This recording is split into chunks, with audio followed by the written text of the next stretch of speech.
Harga sejumlah bahan pangan di pasaran naik di Gianyar, Bali. Harga daging ayam kini Rp45.000. Kenaikan harga daging diperkirakan terus terjadi hingga Lebaran.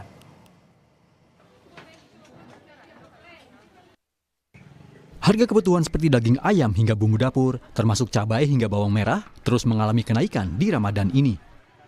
Di pasar tradisional Tampak Siring Gianyar, Bali, kenaikan harga daging ayam terjadi sejak awal bulan puasa.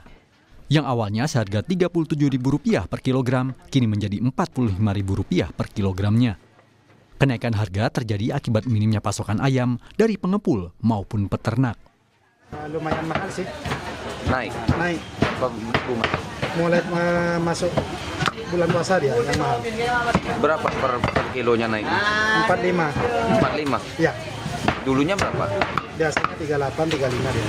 Sekarang jadi 45. Sementara harga daging sapi di pasar tradisional Semarang, Jawa Tengah naik mencapai Rp135.000 per kilogram.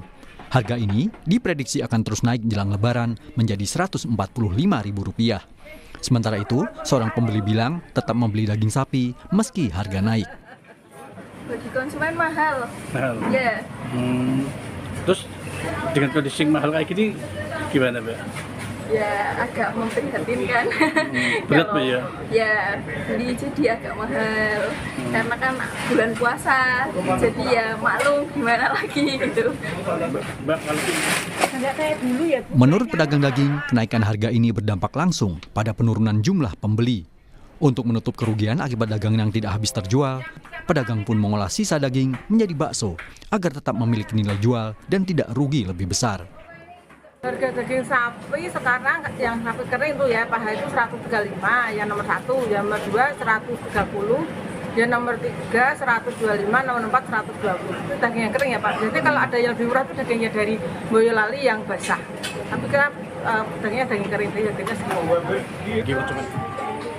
Lonjakan harga ini dipicu oleh tingginya permintaan saat Ramadan, keterbatasan pasokan, dan biaya operasional yang naik.